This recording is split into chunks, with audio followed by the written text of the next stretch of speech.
السلام علیکم ورحمۃ اللہ وبرکاتہ۔ دوستو، میں نفیس اکبر قاسمی۔ کچھ دن پہلے حضرت مولانا مفتی تقی عثمانی صاحب نے مولانا سعد صاحب کو چند مسائل کی بنیاد پر ایک خط لکھا تھا۔ اس کے بعد مولانا سعد صاحب نے اپنی غلطی کا اقرار کرتے ہوئے پھر انہوں نے خط لکھا ہے۔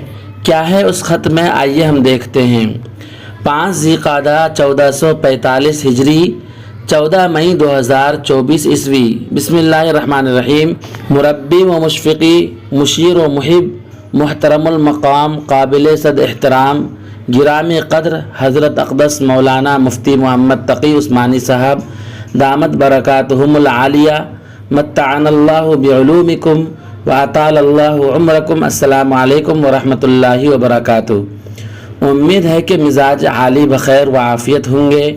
احقر کا جناب سے قلبی تعلق کی بنیاد پر مختلف مسائل پر مراسلت کا سلسلہ رہا اور جناب نے اپنی قیمتی مشوروں سے نوازا اور اصلاحات فرمائی۔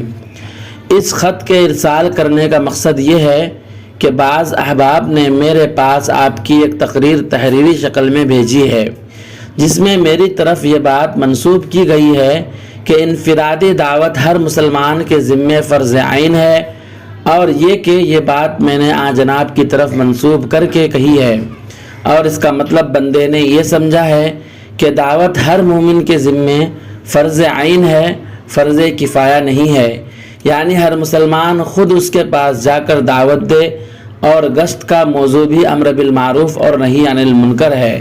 اس سلسلے میں عرض یہ ہے کہ جناب نے جس انفرادی دعوت کو فرض عین فرمایا، اس کا مطلب یہ بیان فرمایا کہ ہر انسان پر فرض ہے کہ وہ اپنے ماتحت لوگوں کو نیکی کا حکم دے اور برائی سے روکے، نیز کسی شخص یا اشخاص کو اپنے ہی سامنے کوئی خاص برائی کرتا ہوا دیکھے تو اس برائی کے وقت اس کو بقدر استطاعت بھلائی کی دعوت دے، جیسا کہ مشہور حدیث من رعا منکم منکرن میں فرمایا گیا۔ بندہ بھی اسی مطلب و تشریح کے ساتھ انفرادی دعوت کو فرض عین سمجھتا ہے، نیز مروجہ اعمال دعوت اور اس کے طریقوں کو فرض عین نہیں سمجھتا، بلکہ اس کے فریضہ کی ادائیگی کی شکلوں میں سے ایک شکل اور اس کے لیے معین و مددگار سمجھتا ہے۔ اگر جناب کی مراد سمجھنے میں بندے سے غلطی یا چوک ہوئی تو اس کے لیے تہہ دل سے معذرت خواہ ہے، نیز آئندہ بھی بندہ جناب کی توجہات اور توجیحات کا طالب رہے گا۔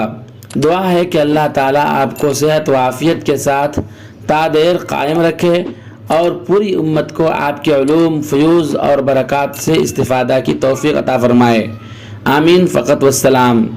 محمد سعد، مرکز بنگلہ والی مسجد، بستی حضرت نظام الدین، نئی دہلی۔ دوستو، ویڈیو کے تعلق سے آپ کا کیا خیال ہے، ایک پیارا سا کمنٹ کر کے ضرور بتلائیں۔ پھر ملتے ہیں کسی نئی ویڈیو کے ساتھ۔ السلام علیکم ورحمۃ اللہ وبرکاتہ۔